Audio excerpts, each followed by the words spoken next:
Welcome to selfdiscoverymedia.com, where we discover the communities that are making a difference in the lives of others. Our self-discovery is something we are all making on our life's journey. Here you will find the people that will be your guidance, that will be your inspiration, that will be there for you in support on your journey of life. Do enjoy.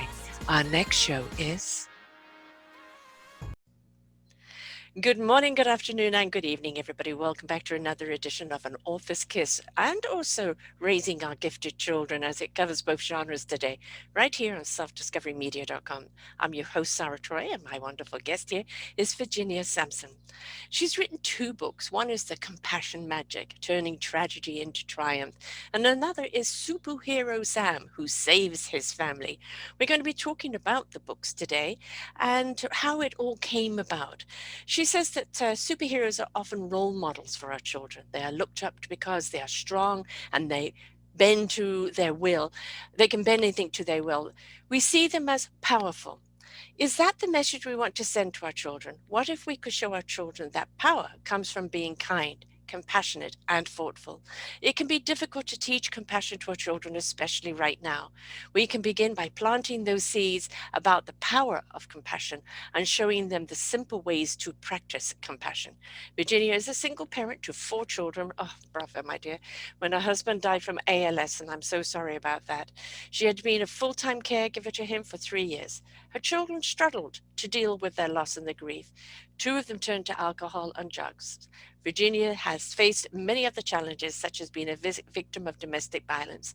The world was not very compassionate place during these trials. She and her children were bitter and angry. She wanted all of them to heal and thrive again. She realized that compassion for yourself and others was the key. She studied the science of compassion and started to practice it for herself, her children, and others. She has written a book for adults about compassion, Compassion Magic, and a book for children, Superhero, Sam Saves His Family. She wants to spread the message about compassion and to inspire others how to discover its powerful healing in order to thrive. Boy, have you really hit the nail on the head. Yes, the superpower is in passion, in consideration, in kindness, in caring, in collaboration. People have got the wrong end of the stick when it comes to power. It is about empowering others while you're empowering yourself. So welcome to the show, love. Thank you, Sarah. Thank you for having me. You know, everybody that comes out with the most fruitful stuff are people that have gone through the journey themselves, and you've certainly gone through it. Not just the loss of your husband, obviously the decline, 4 kids then reacting in different ways, your own grief that you have to go through, but at the same time be strong for everyone else. And just if everybody had stepped up with their arms around one another and said, I'm here for you, we can get through this. Very often that's the kind of empowerment we really want, isn't it? Yes, yes. It's so healing and I can't explain it. It is magical just when people show up to just offer you any kind of support. And I do feel like we're so individualistic now, they either don't know how to do it or they're afraid to do it. I'm not sure what it is, but they don't reach out, I don't think, to other people, especially in times of crisis. Maybe briefly. I think when COVID hit, people were kind of supportive, and then it's kind of like everybody kind of goes back to their corners, and Yeah, uh, we need to stay out there. We need to stay engaged with each other. we certainly do. We know that we know hate doesn't work. We know violence doesn't work. Discord and trying to separate people does not work. We are community people. And we're only as strong as each other's contribution. And when someone falls, we all need to be there to help them pick back up. And the same with celebration. Uh, we are not meant to be, I would say know your instrument. Learn how to play it well, but find your orchestra in which to play it in. Because we are responsible for our own actions, or our own free will, our own choices. But we should be making them in a sense of service to one another rather than me, myself, I'm going to close off from anyone. Only I am important, because that's border narcissistic. So where do you think that we've kind of, with all the apparatuses we have to connect with people, why we're becoming so utterly disconnected from everyone else? I think I can't speak for Canada, but the United States, I think, has become a real culture of competition, Mm, right? And competition divides us, and competition causes us to compare ourselves to others and judge other people. And I think that definitely separates us out and is I mean, it's the opposite of compassion, right? When you're compassionate with someone, you don't judge them, you don't criticize them, you just accept where they are and what they're doing. And that goes for yourself too. I mean, there's mm. self compassion, there's also compassion for others, and both are really critical to healing and thriving. There is nothing else. You know, that generator is generator of loving energy. And you can't give love and compassion if you're not feeling it for yourself. You're always going to dish out how you're feeling from the inside out. And if we are feeling discombobulated and or angry or painful, we are going to lash out on other people. And that's not what we want, because that just pushes people away. So to be passionate and compassionate to yourself first is the first step in the first journey. But then people think they're being too selfish, or Yeah. it's, oh no, I've got to suck it up, I'm mom of 4 kids, I've got to be tough for this, I'm now both parents and I've got to deal with everything. No, that's not the way it's meant to be. No, I think you have to give yourself whatever you're going through. Give yourself some permission. Like when my after my husband died, I gave myself permission to grieve for a year. Not that I wasn't working and doing other Mm, things, but just that I was going to not expect myself to be where I had been before he got sick. Right? I was going to allow myself to grieve, to heal, and then to move back into whatever my new life was going to look like. But when I think of self compassion, I think of it as just, like if we're talking about compassion, but, a lot of people understand compassion for a good friend. If your good friend comes to you and says they're going through a really difficult time, you're going to hug them and comfort them and support them. And we need to do the same for ourselves mm. when we go through difficult times, or even if we're having a bad day.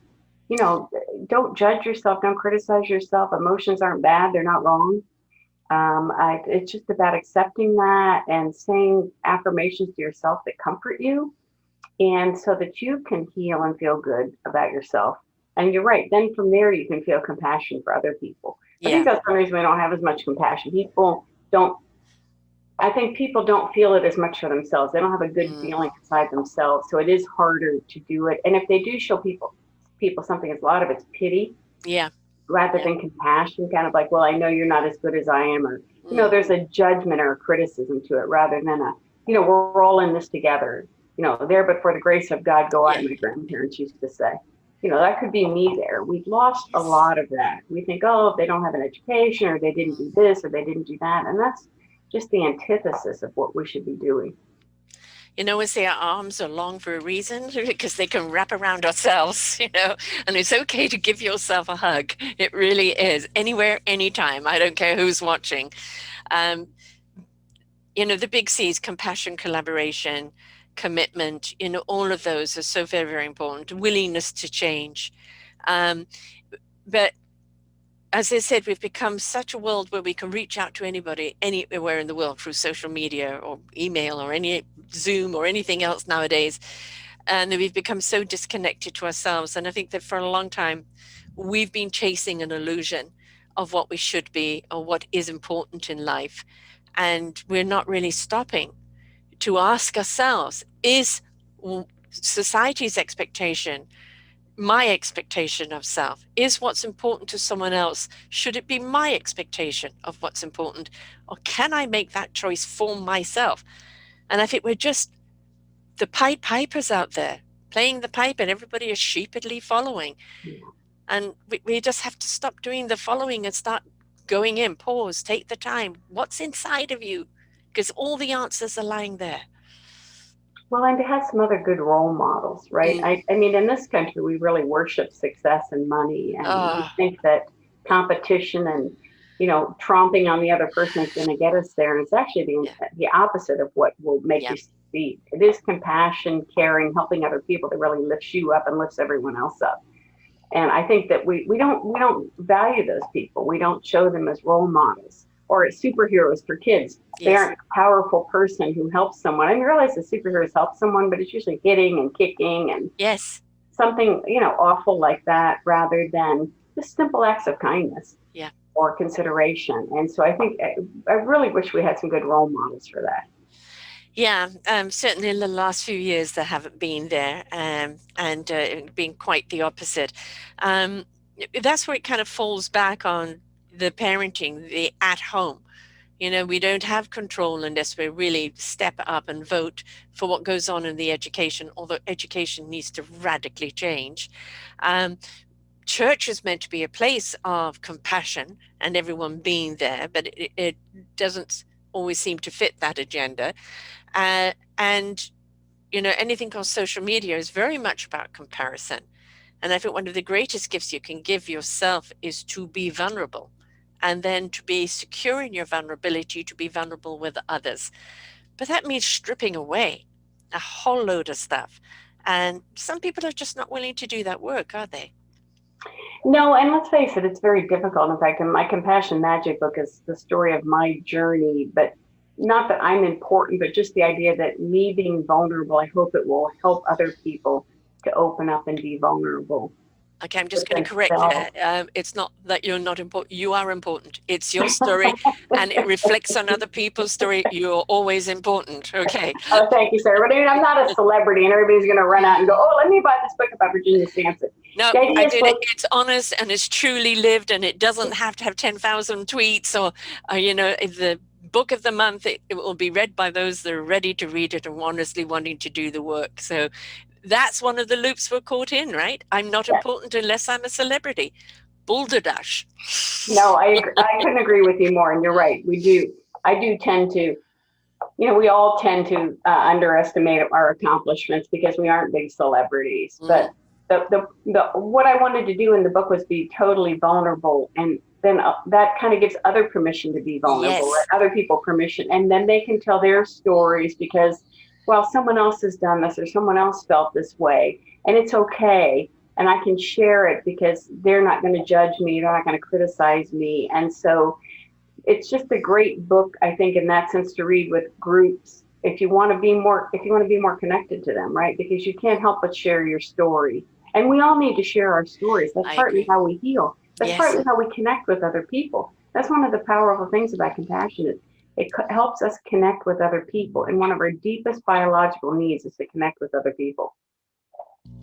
absolutely. And, you know, obviously COVID has been one to push us apart, and it's been a little bit difficult. So we've had to reach out in other ways. One of the benefits I've seen with all those celebrities, instead of being in the studio, hair, makeup, 5 minutes of glamour, you know, we've seen them on Zoom in their own home, their own makeup, their anything else, and down to earth conversations. So we don't want to go back to the shallow, you know, other talk show things. We want to go into that depth and peel back because we realize, yes, that they're rich and they're famous. It was really hard for them to get there, hard for them to sustain, and they have numerous problems in their life too, right? Not abstained from it. There isn't a living soul that hasn't gone through something. It's just what's the magnitude? How do you go through the process? And who are you at the other end? Yes, so true. And my dad used to say that when we would, we didn't grow up with a lot, but we lived close to a really wealthy area. And we would drive by his houses, and his kids were like, "Wow!" And he'd go, "The only human ill that hides is poverty. Mm, Everything else is in that house. They may yes, not be poor, but as you just said, they have every other human yeah, experience going on in there. you're right. They're not shielded from it, and celebrities aren't either." Nope. No, and we've seen plenty of evidence of that. Um, do you think people are afraid of compassion? I mean, right now there's the excuse you can't hug anybody because of COVID and everything else, but there's other ways there's plenty of ways you can show compassion. But do you think that people are afraid to show that, afraid that somebody might snap at them or reject them, um, you know, or embarrassed to do it? I mean, why? What is our hang up with showing compassion to one another? I think we see it as a weakness. I don't Um, understand that one. no, I don't either. And I think, like in my husband's case, people just stopped coming to visit because I think they had to face their own mortality, Yeah, right? And they just, I mean, I finally told him I didn't think this was about you. I thought this was about my husband. I mean, he's the one that needs visitors. I mean, you're just going to have to, it becomes about them rather than, this is a person that needs me. What I'm feeling right now, not that you don't want to honor it, but the priority is the person that needs our love and care right now. And I think a lot of people, when it comes to illness, aging, are just afraid because it means they're going to have to face their own mortality or see things that are uncomfortable. And I think people don't like to do that. No. I think also we're not taught on how to speak to people in difficult situations. I No. think that should be something that's in the schools. We're going to have people who have loss. We all go. That divorce and change or loss of job or injuries. Loss is a part of life. Dying is a part of life. And we have this whole stigma against dying where, I've interviewed a number of people that are deaf midwives. So they help people in the crossing over and the grieving with the families. And it's they honor their life as we celebrate when they come into the world. Yeah. And we've got this thing about death, and we've got this thing about illness. A lot of I think is people just don't know what to say, and they don't want to end up saying the wrong thing. Yes. Because that is a huge part of it. Is like, but what do I say? I mean, do I make light of it? Do I ask him how he's doing? I don't really know what to do, and I think that's a lot of the reason why people don't step up. No, and I think just you have to just listen to your heart. What does your heart tell you to do? And somebody said that to me the other day. I want to go visit my friend. What I do, I go, listen, showing up is 99% of it. You Yes, really don't need to say anything. You just right. need to show up and be there. And I've noticed with people who are grieving, sometimes just showing up and not even saying anything, just holding their hand or putting your hand on their arm, everything starts spilling out of them. Yeah, It's just very powerful.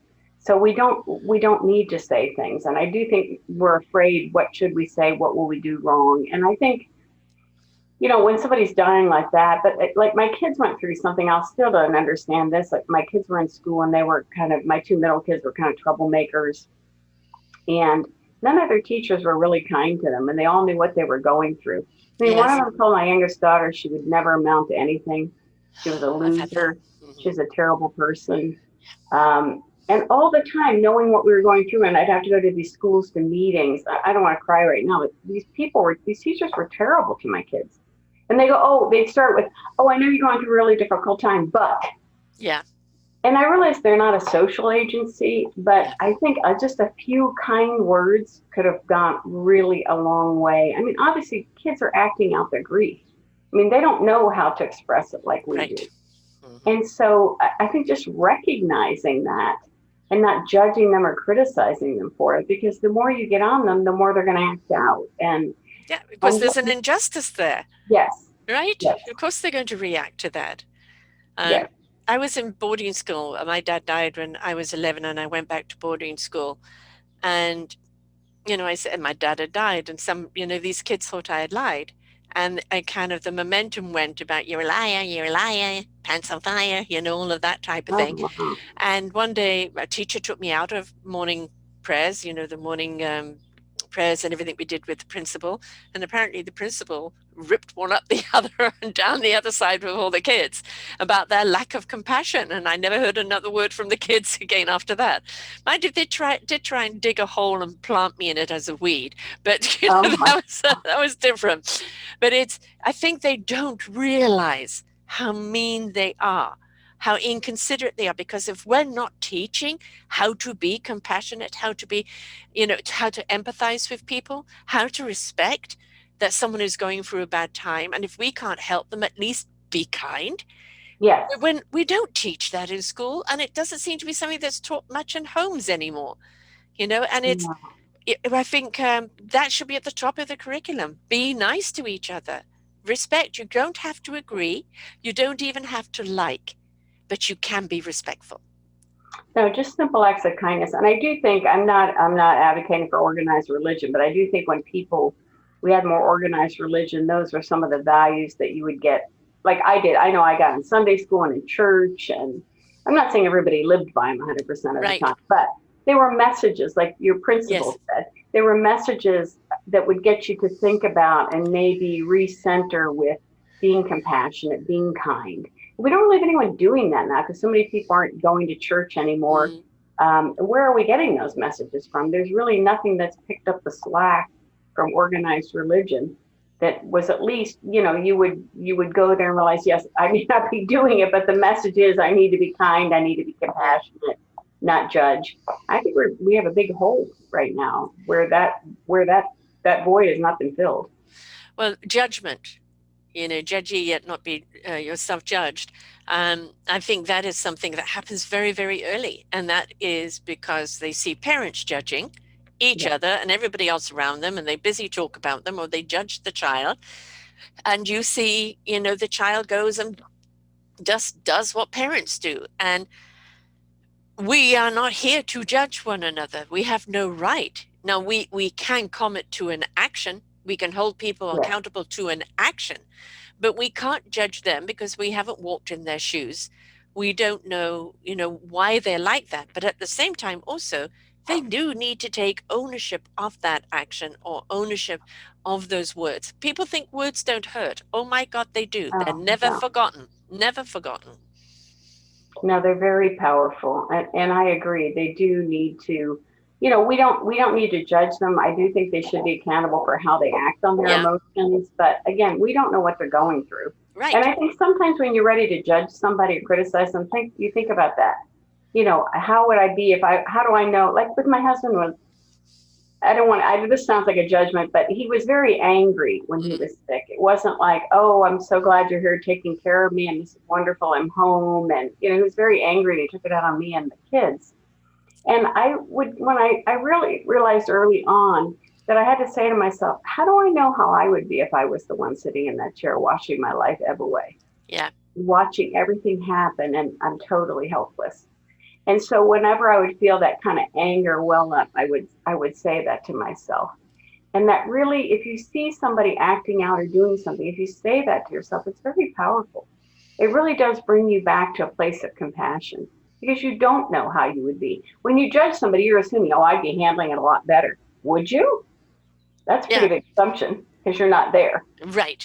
And So, one only knows when you've landed in that. And may nobody have to be facing things like that, but we're always going to have to face something in life. And we are judged on how we face it and how we react to it. But we're judged by humanity, we're judged by ourselves, but we're also judged by the powers that be. But I think we have to look at our own judgment because we beat ourselves up, oh, and it's punish ourselves, persecute ourselves. And it's like, stop already, stop already.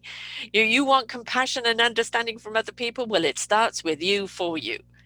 it really does because I know my mother was very critical, and it's not a judgment of her. That's the way she Yeah, grew up, but right, exactly. very critical. And you never could do anything right, and everything you did was wrong. And you kind of grow up with this just feeling of guilt and failure your whole life. And I can still find myself, and that's part of what I think the self compassion does. You still find yourself repeating those Hmm. messages to yourself.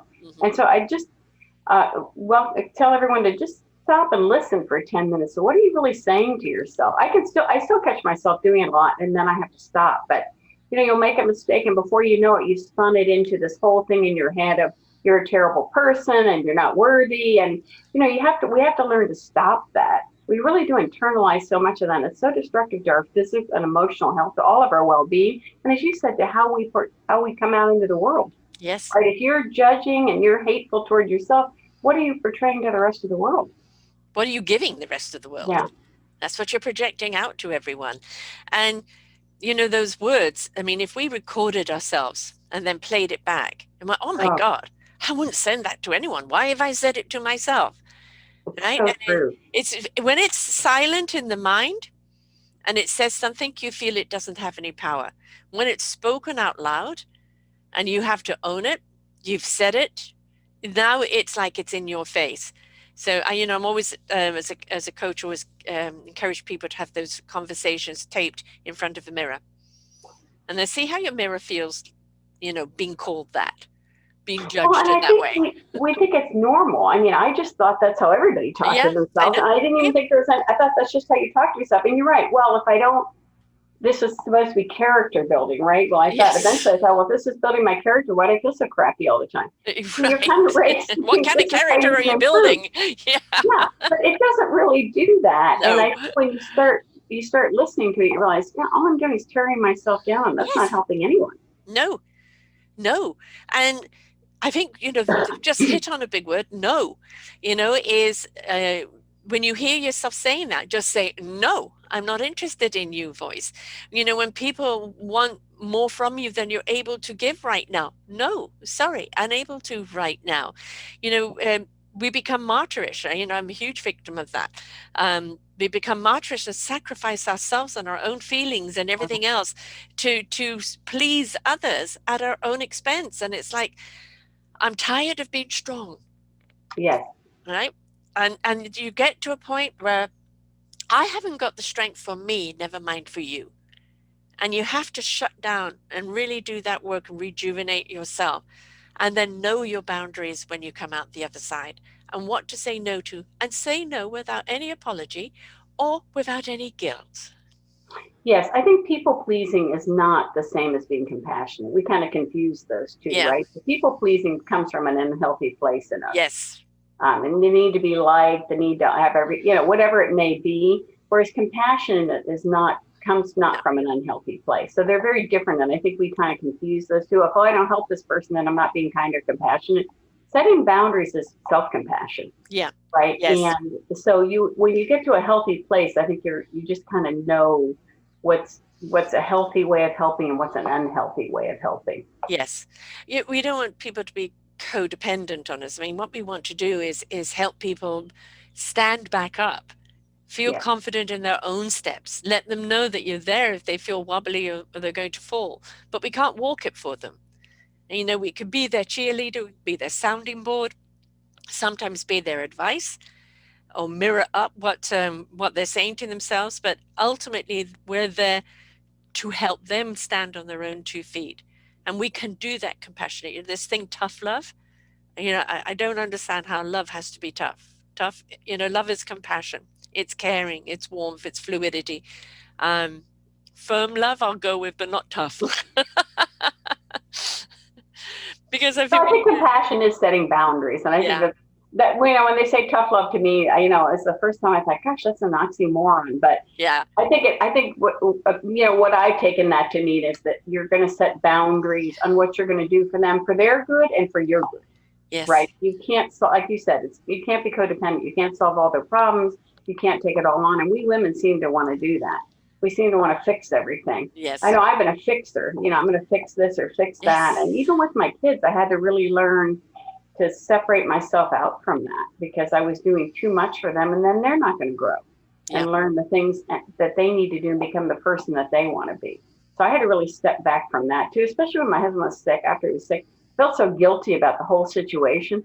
I think I was way overdoing it, yes. trying to force them to do this or that to heal and connect and support them. And it was just, I was way over the top. I really had to step back for my sake and their sake. And so I think, those boundaries are really important.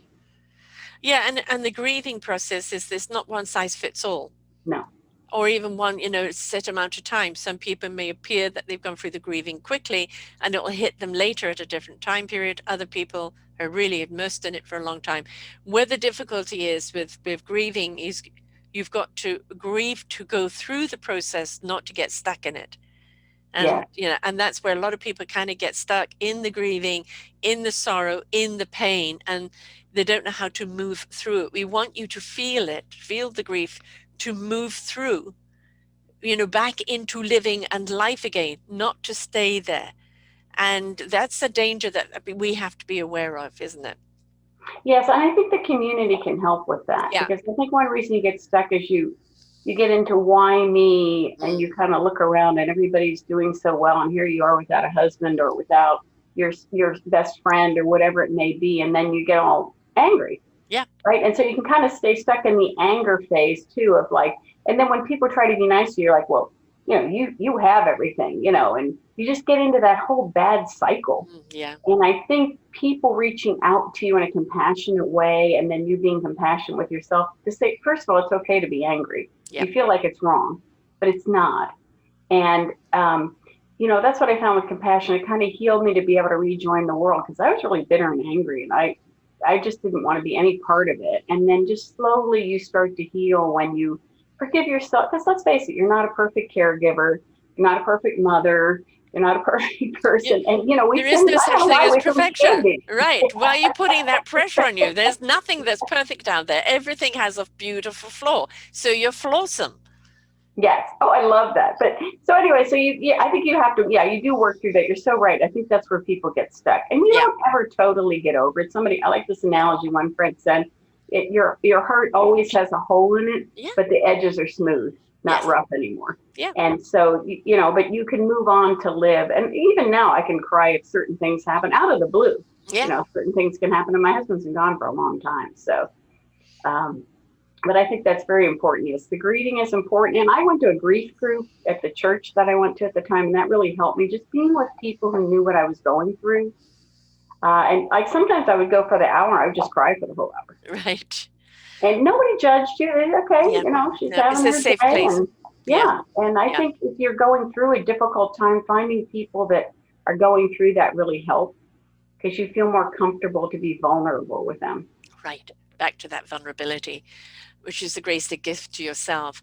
You had a kind of a double grieving. Yes, the grieving of losing him, but that 3 years, if somebody dies in a car accident or a sudden heart attack or suddenly, it's a shock and you go through the grieving. But when somebody is sick over a long period of time and you know that it's only going to go one way, it Yeah, really makes it a lot more painful because part of you kind of wishes, can it be over yet? And then you feel guilty as hell for doing it, but there should be no guilt there because there is no end in sight and it's just a battle every day. And especially when the other person is fighting you and everyone else because of it.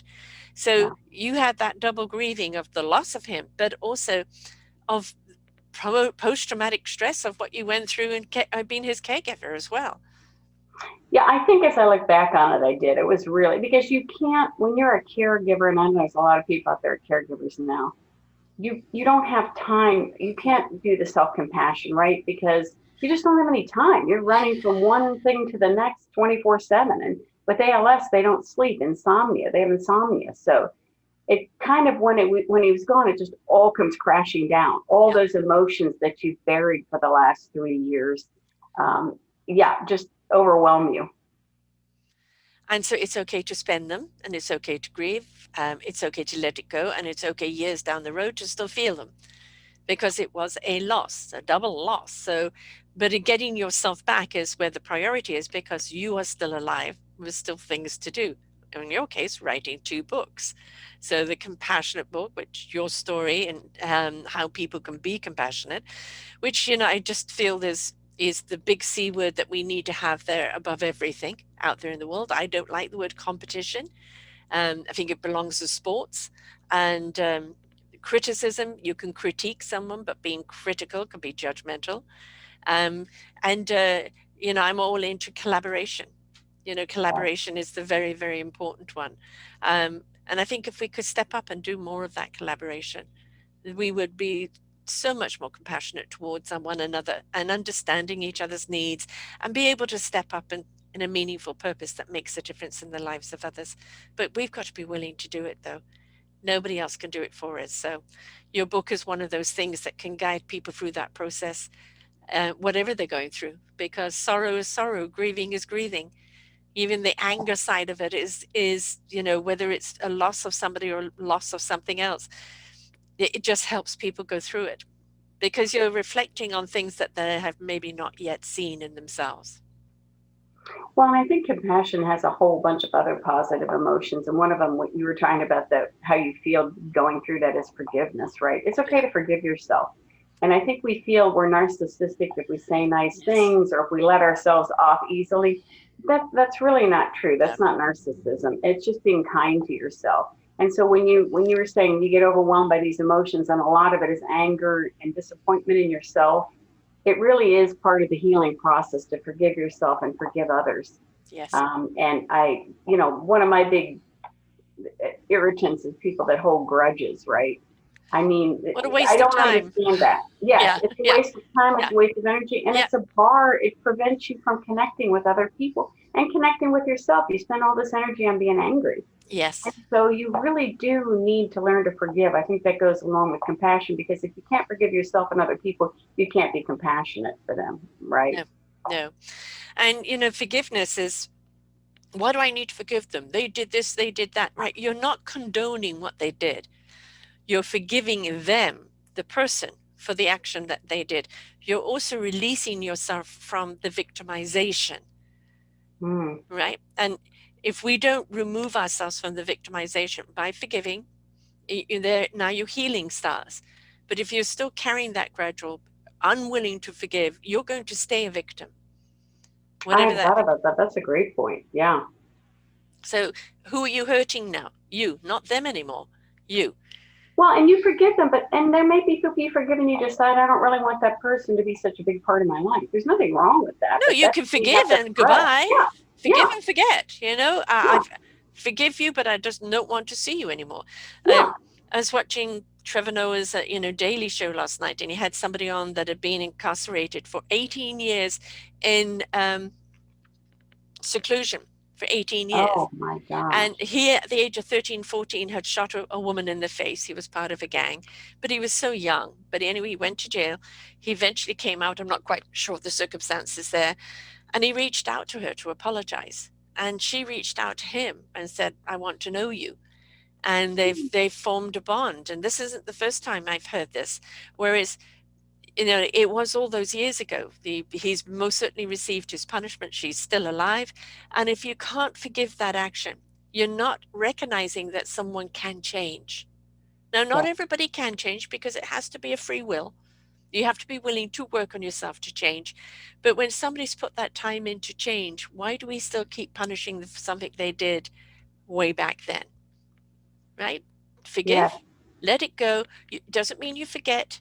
You can forget them, but it doesn't mean you forget, because that becomes your warning signal for anything else.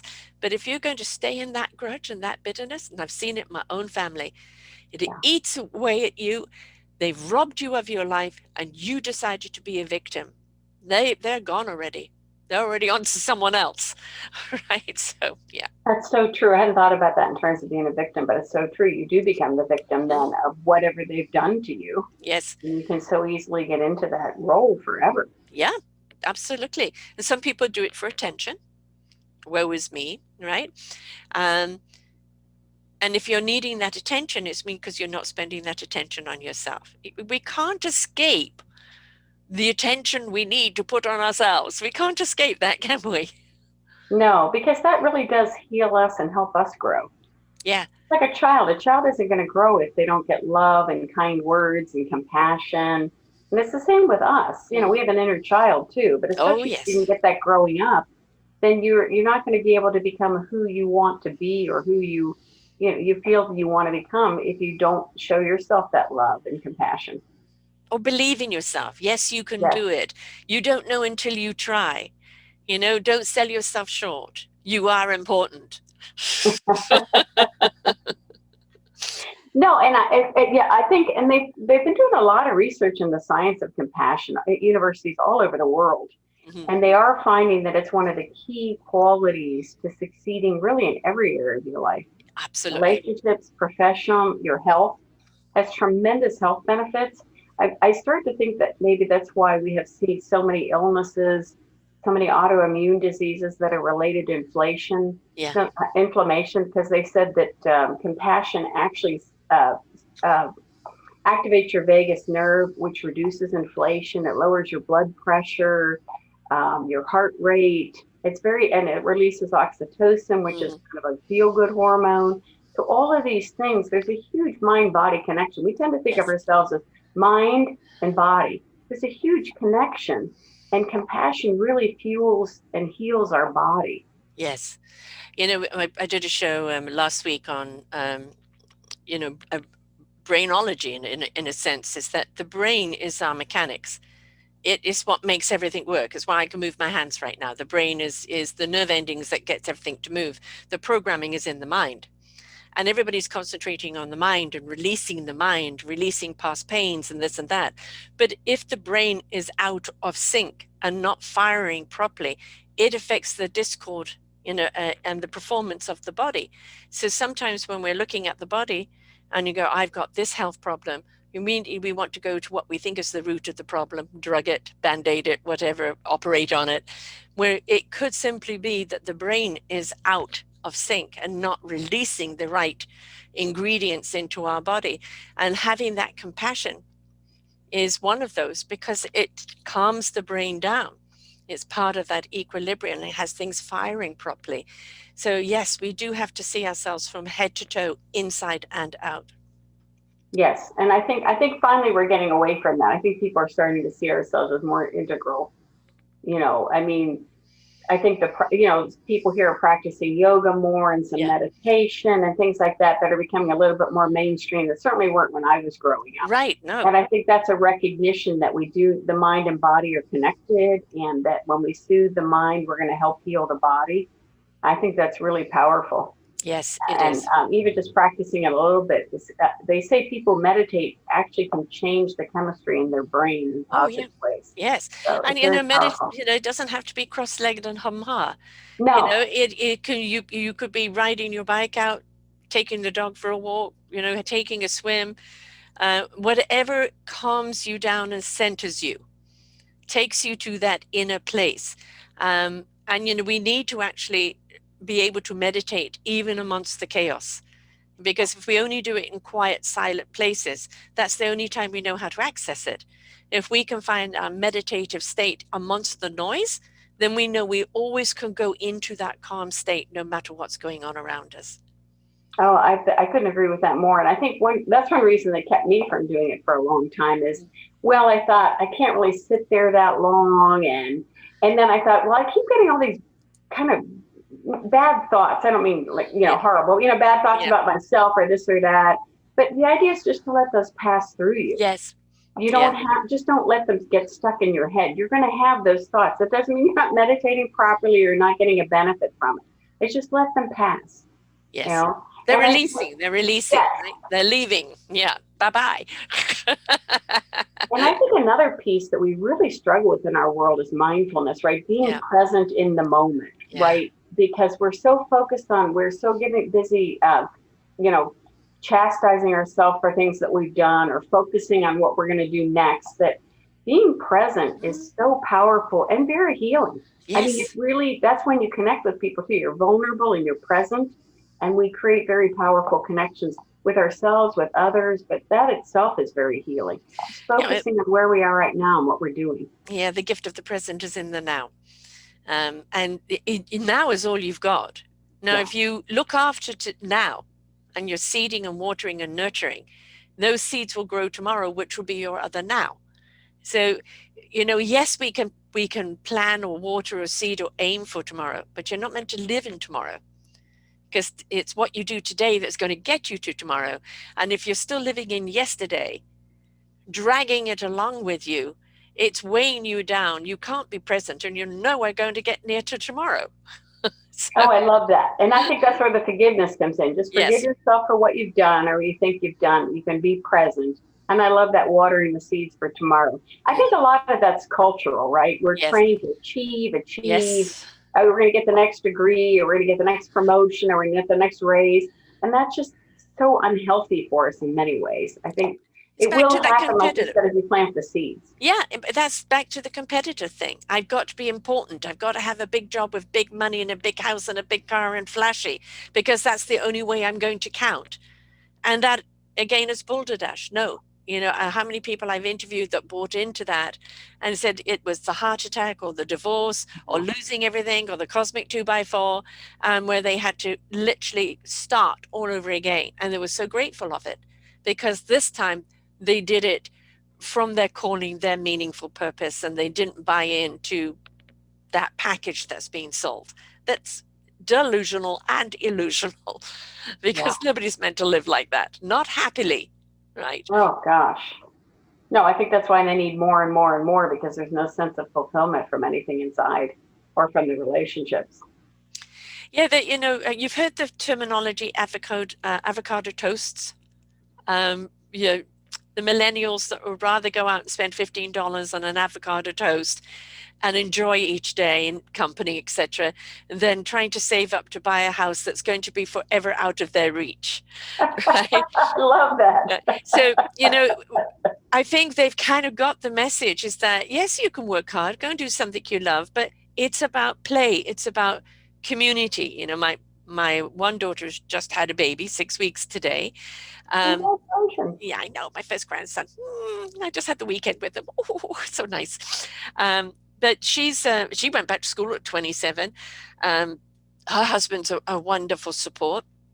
They've got their house because more of what he had, the building and the sensibility. But now they're at the other end of the things. They're sacrificing the avocado toast, so to speak, right? Because, the house has taken all the money, but they've got that security for their kid. My other daughter is one that spreads her wings and flies all over the world. She's gone 3 months of the year in the winter exploring different worlds, except for this last COVID year. And she would rather go out and enjoy life in the moment, in now, than be putting it away, saving up for that rainy day that may never come. So Yeah. we've priced our children out of the market. So you're going to see an awful lot of rentals or market come down, one or the other, because they're getting out there and living. And I think they're a great example to all of us, is that we've lived our lives what we thought was sensible, Mm-hmm. doing the duty, at the sacrifice of ourselves, because that's what being a mum was. And now it's like, as my daughter said, I haven't changed. I'm no different. I've just got a responsibility. So it is that we could learn from them, just to lighten up and just go out and enjoy life and the moment, and be engaged in the day, right? No, I know. And they really do connect to nature, to Yes. other people when they do Yes. that. And, which we, because they're out in the community, they're out doing things, they're meeting, they're Yes. enjoying. And, I think we seem to think that relationships have to last forever. You can have a momentary fulfilling relationship. You Oh, have lunch yes. with somebody you may never meet again, but that doesn't mean you Yes. don't connect with them. Right. And Exactly. they Yeah. seem to get that where we don't. We're thinking, well, is this person really going to be around in five Yeah. years? And, Yeah. that kind of stuff. They're just like, I agree. They're just more in the moment. And I think they're much less lonely Yeah. when they do live like that. And they say loneliness is equivalent to smoking 15 packs of cigarettes a day. I mean, it's one of our big afflictions in Right. the Western world right now is the level of loneliness and the intensity of the loneliness that we feel. And they seem to know how to connect with each other in ways that us older adults could learn from. I think. Yeah, most certainly. And the thing about loneliness, for some people, especially elderly, they're stuck inside. Yeah. Maybe they can't get out and walk about and do things. So then we as a community should be there for them. This is where they should rally around, and I'll go and get her groceries. I will go and do this. I'll go and do that. I'll pop in for tea and we can rotate it. But, just that's the kindness and the compassion for someone else. Because, yeah, I've done a number of shows on loneliness. But there is loneliness in a crowd.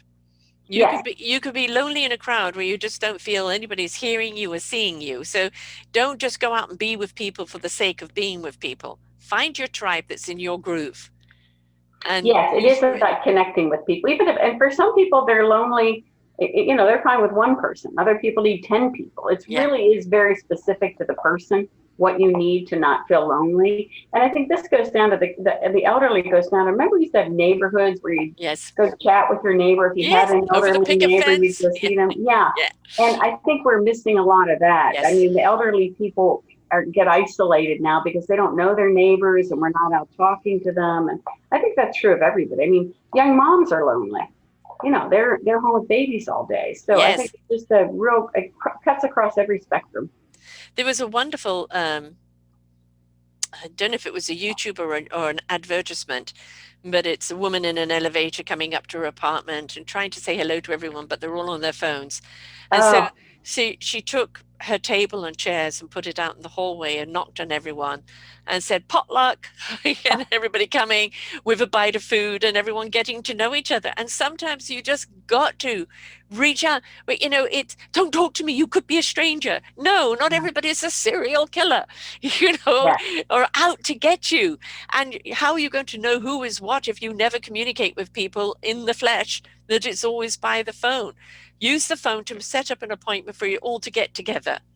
There is something about being physically present. And I would say don't be discouraged. People aren't necessarily going to respond the first time you reach Hmm. out to them. Like I've been trying to organize a block party with my neighbors and we get a few takers and we Yeah. get a few more takers, but it is a process. People Yes. are, I don't know whether they feel like you're going to like knock on their door every day and want to pour out your heart. I can't quite figure out what the reticence is, Right. but I think that, if you start doing that, you're going to get people who aren't going to be very receptive, but that's all right. They will come around. And if they don't, that's okay. Other people will join in. Yeah. And I think that's part of reaching out to people and connecting with them. Not everybody's going to want to do it, but that's okay. And don't take it like I used to take it as a personal rejection, right? Yes. It's just not their time right now. It's just maybe they don't like it, maybe they're in a bad space, whatever it may be, but that shouldn't stop us from continuing to try to connect with people and No. reach out to them. So let's talk about Sam, which is my brother's name, by the way. Very good name. Saves his family. How does he save his family? Well, first of all, unfortunately, in the English language, it has to be him or her, but it's gender neutral and Right. racially diverse. So Sam is very angry at his parents because he doesn't feel like they pay enough attention to him. They're always busy, they're always tired from work, and then he whines and he acts out. And then one day at the dinner table, he decides to listen to them and he realizes, oh, my parents are just really busy. They're really tired. It's not that they don't Yeah. want to spend time Yeah. with me, right? And so then he starts doing things to help them. It helps his mom do the dishes or helps with the yard. And then his parents first start criticizing him, right? Because isn't that what we all do? Oh, they're Yes. making You're more not work doing for it me. right. Yes. Yes. And then they realize, no, this is the time to spend time. And so his family Yes. kind of gets transformed into enjoying spending time with each other, which translates into being having more time together, but also enjoying the time they have together. Yeah. And so his mom says he's a superhero because he's kind and thoughtful and caring. And so she makes him a costume and he's superhero Sam. Excellent. I love that. And those are that we can all be a superhero, every single Yes. one of us, right? We don't need the cape, we don't need the boots, we don't need the weapons. We do need that kindness and compassion and consideration. And you see it all the time on Facebook or other mediums where a kid, giving their pocket money to a homeless person or paying for somebody's meal or doing something. And that compassion is in them. But if we don't bring it out in them, I mean, that's where the kind of narcissism starts. It starts in the forgotten child who doesn't feel ever heard or seen, listened to. Um, and it's a child that is still operating on me, myself, and I, and my survival, and everybody's out to get me. And if we don't teach that compassion young, and how to be kind and compassionate and considerate and not judge people, if we can't teach them right that from young, they're going to be those dysfunctional adults later. So true. Yeah. And kids they've discovered that they are innately compassionate, some Yes. more than others, Yes. but that we can't, you're right, we can't squelch it. Yes. I mean, we need to help them develop it. And even if they're not, or even if we're not particularly compassionate, they've discovered that compassion can be learned. It is a Yes. learned quality. It's not like a quality you either are or you aren't. Yeah. It's something that you can learn and you can develop in children and in adults. So, Yeah. I mean, teaching our children ends up teaching us, yes. right? And there's so many wonderful stories that when you're reading it to your child, there is that message that they're going to get, but there's the message you're going to get, and it's like, yes, I'm guilty of that. Yes. Yes. So I think be willing to learn from your kids is one, and they know how to be in the moment, don't they? They're very Oh, much in the now. yes. And they know how to be vulnerable. They're not afraid to say what they feel or express their emotions or, yes, we can learn so much from them. I don't understand why doing chores is something that's such, that is, oh no, we can't get our kids to do that. That's slavery. No, they live there. If they're learning to pick up, to clean, to vacuum, to do dishes, take out the garbage, all of that type of thing is part of the duties of running a home. And Yes. that means when they do leave the nest, they're going to know how to do it better, or they're going to know how to do it better in their own relationships. Why is it that, oh, no, no, no, no, it's all mum's job? And then mum's tired and bitter and hasn't got time for them. Well, mum will have more time for them if everybody pitches in. Yes. Yes. And that's the part of the message of this book. And yes, I agree. And kids want to help. They really Yes. do want to help. And that's the Yes. thing is we wait till they're like 12 or 13 when we think they can help. You have to start them young because, yes, they're not going to do it right. But it's the point to have them do it right or to Yeah. show them, to spend time with them, to connect with them. I mean, I think we parents need to step back and say, do I really just need to get this done, or is this part of the learning process of my child and connecting with them? And Yeah. there's more to this than just, getting the kitchen floor swept or the dishes washed. Right, right. And it's not about that, perfection or the way you're doing it. It's the fact that they are doing it. You can always teach them how to do it another way. Oh, that's excellent. How about we try it this way and see if it's quicker for you or this for you, and they'll adapt. Right? Just don't tell them you've done it wrong, because Oh gosh. immediately, that's talk about putting a full stop in their spirits, and I don't want to do it at all now. And 13 and 12, way too late. They're Yes. surely, I call it the exorcist time when the head starts spinning around. You know, you're about to go through some rocky roads with your teenagers. This is not the time to teach them how to do It anything seems like like that. that's when everybody wants them to start doing it. In fact, I've been trying to find some community service to do with my grandkids, but you can't do anything until they're 14, and then it's kind of too late to plant the seed, right? Right. So it's very difficult to find things that you can do to teach them how that other people need help and to be compassionate.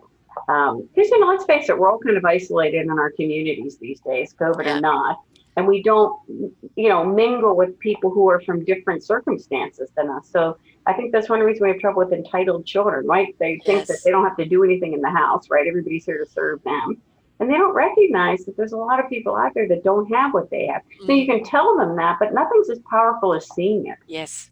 I've been a Because I part think of. that taps into their natural compassion. I think automatically they feel compassionate when they see a person in need. But we can't tell them that. They're like, oh gosh, another thing my parents are telling me. Well, how many very rich people who have been entitled have suddenly fallen and right down the ladder, and they've fallen a lot harder because they weren't compassionate, because they weren't considerate, because they didn't reach out and plant seeds for others. They just took, and then that taking got back in their face and off they fell. And now they're rock bottom and they've got to come back up again. But what they've got to go through is that forgiveness from everyone else that who they walked on to get to the top without that respect and consideration. Yeah, and they don't have too many people reaching out their hands. I'm not saying that that's right, but I'm I know. saying, when you're like that, you're kind of down at the bottom there by yourself. You got to figure it out. You got yourself there. You get Yeah. yourself up. When you're standing up and your hand is out giving to other people, I'll be there for you, right? But yeah. Um, do you feel that COVID has changed society in a lot? Yes, we've obviously had to go in, we're all longing to go out. I think that when we are let out again, people are dying for a hug, Mm. dying for that connection and that laughter and that face to face and the human flesh, the touch. Um, do you think that there will be more respect and passion and love for each other that we can continue on, or do you think that's going to die out and people are going to go back to the bad ways? Well, I think people feel more vulnerable now, and that's always good, right? Mm. Because when you're vulnerable, this could happen to me kind of idea. Some Yes. people feel like this could never happen to them, or this is only for other people, trials and tribulations. So I think that's really good. I hope some part of that remains. I think some part of the vulnerability will remain because people were very scared and realizing that this could impact their life. Yeah. And I hope that's going to keep them a little bit more humble and a little more vulnerable.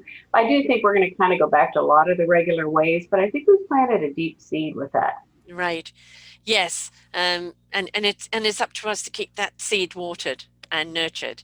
There'll be some people who will never see it grow, because they're not a part of that nurturing, and others that will nurture and water it well, and it will grow very quickly.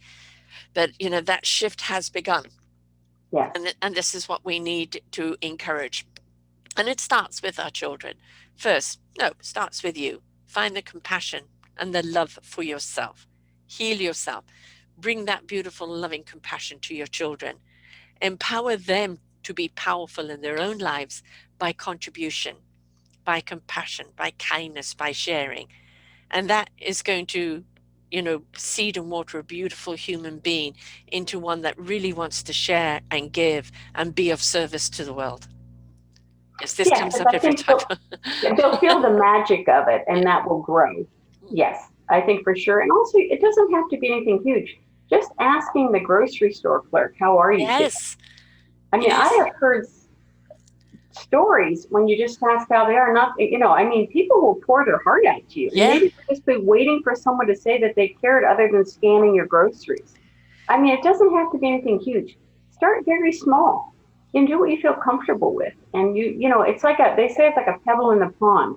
That ripples out. It has yeah, a very powerful effect. Just one small act of kindness. So I would encourage people, don't get freaked out over, oh my gosh, just show some kindness. That yeah. simple acts of kindness are very powerful.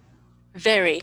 And sometimes somebody just needs to say something or get it off their chest, you know, um, and have somebody listen. Just have somebody Yes, listen. One of the greatest gifts you can give yourself and other people is time, right? yes, Taking the time to listen, to hear, to just be there. As you said, somebody coming over, making the cup of tea or lunch or dinner or pouring you a drink and just being there, right? Just being there, just being present. That can go an awful long way. But I love the fact you've made little Sam the superhero of his contribution, because that, I think, is, I often say that when you walk into a big business and you look at it, or you look at a hotel, if you walk in and you find dirt everywhere, you're going to go, what kind of sleazy place is this? Right? But if you walk in and it's all nice and clean and pristine, you think, oh, this is wonderful. I can really stay here. Well, what about the cleaning crew? Does anybody ever applaud them? Does anybody ever um, recognize them? Because you're not going to stay at that hotel if it's dirty. You're going to walk right out. So they set the stage for life. And I think the cleanliness is a good approach to have on all aspects of our lives, but also to not judge people, the janitor, the low life. No, they yeah. set your stage for you to thrive in. And if you don't show appreciation, then clean your own stage. Well, and I think we have an attitude now where they're paid for what they do, but does that mean we can't say thank you? Like when Exactly. I stay at a hotel, if I see the maid in the hall, I usually Yeah. say hello and I usually say thank you. Because, Yes. I mean, yes, they're paid, but we're all paid. We still have to be Yes. thanked for things Yes. that we It's do, right? acknowledgement. Just Yes, acknowledge. yes. Yeah. They're a Acknowledge what they're person. doing. Exactly. Yeah. I Yeah. think that's very powerful. I try to think of myself like it's kind of maybe a little silly, but like I put my compassion cap on in the morning, and this is when we could go out, before COVID. But the idea was my goal was to be kind and compassionate to the people I met, not to get everything done on my to-do list or, Yes. that was my number one goal. And that whenever I would start to stray, I would kind of try to remember this hat on my head that reminded me be compassionate. So I thought of my compassion cap. I would Uh-huh. wear it, and that would frame my interactions for the day. I'm not saying I was perfect, but I think that's a good way to do it. If you set your intention for the day, because we get so focused on getting everything done and running around and accomplishing all these things, just being kind to the people you interact with is a great, great, great way to spend your day. Even if somebody is being nasty to you, Yes, right? It's just show compassion back. And it's not what they expect, right? But you're showing compassion back. Are you having a bad day? You know, um, then they're expecting to get a rise of anger out of you yeah, because that makes them feel good. If you instead turn around with loving compassion, it kind of definitely throws them off. But at the same time, it just, that little shift, that few seconds shift in them of compassion. Why is she being compassionate? And it feels good. So for a moment, they may feel good, and the more we do that, more and more those moments grow. yeah. It's cyclical. They feel better, we feel better. It really feeds each other. It not only benefits the person we give it to, but it benefits us as well. Yeah, Yes, and who knows what they've gone through that yes, morning? I mean, we don't know. It could have been something really awful. exactly. Um, I think it's always that, that could be me. We've always got to remember Yes, that. Do not think you're holier than now, better than anyone else. The moment you're in that kind of thinking, it's a downward slide. We can stand tall in our own achievements. We can stand proud in our achievements. We can, own them and celebrate them, yes. But the moment you think that you are the bee's knees and the number one, that's when that ego has stepped in, and it's a rocky, rocky decline after that. I agree. That's when you start to lose some compassion for other people Yeah. too. You separate yourself out from that. Yes. Yes. Yeah.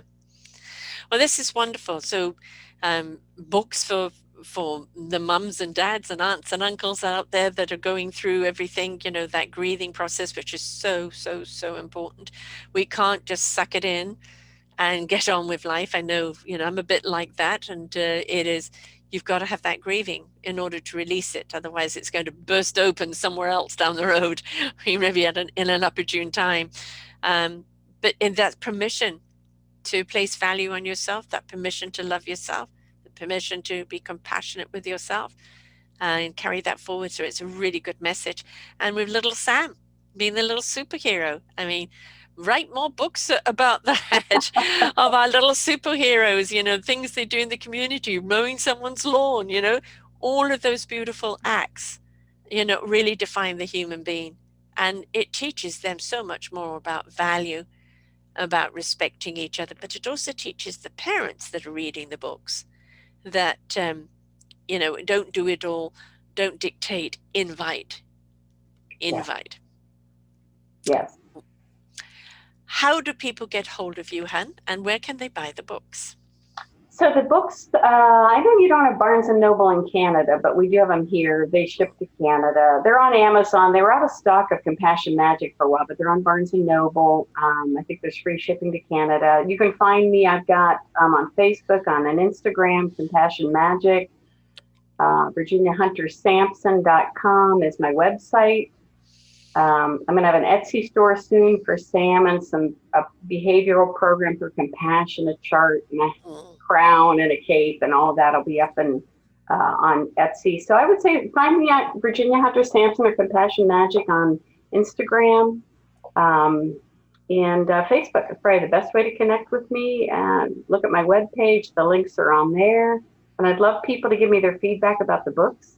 I love people to share their stories. I mean, if you read Compassion Magic, please share your story with me. Yes. Please reach out to me. And, please do not say you're not important enough for anyone to hear your story, because we're not comparing stories. Right? Everybody's story is important. Everybody's story was painful for them, a struggle for them, a learning curve for them. And there isn't like one story bigger than the other. There are some that are more gut-wrenched, but it is about your story. And so never sell yourself short and say, I'm not important, because that's not the case. We're all important. And the more that we're willing to go through that process of healing and finding that compassion for ourselves, the more we can serve humanity around us, that wonderful ripple effect. Yes, I couldn't agree more. Thank you, Sarah. This has been wonderful. I love the conversation, and I've learned so much too from this conversation. So thank you. Well, thank you very much. And I said, come back when you've got another book there with Sam or Samette or Samantha. I think it's supposed to be Sam or Samantha, and actually it's supposed to be a series. I just have to get around to getting the next one done. But yes. Yeah, because I think those kind of books are definitely, when they're read to the kids when they're young and they can read them themselves, and we're saying they can be a superhero for doing the housework and being compassionate and being kind to the animals and nice to the people outside in the street, it changes everything. So, it's a really good seeding for the children to grow up and with. I think the children are our future. Oh, yeah. And they are, if we want them to be compassionate, then we have to start them at this point in their life. We do. We've let them down. It's now time to step up, most certainly. So again, it's VirginiaHunterSampson.com. Yes. Excellent. And they can find everything else there. So thank you so much for sharing and being so vulnerable with us. And to everyone else, remember, your story does matter. You never know whom it's going to inspire. Yes, you can get through this grief. And yes, let's make all of our children superheroes for doing the wonderful chores around the house and being compassionate to others. So until next time, bye for now. We hope that you enjoyed the show.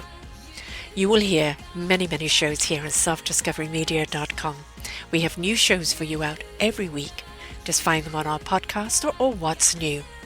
If you feel that you have something to share that makes a difference in the lives of others, or you too feel that you could be a host, please contact me at info@selfdiscoverymedia.com, and we will be glad to speak with you. Have a wonderful day.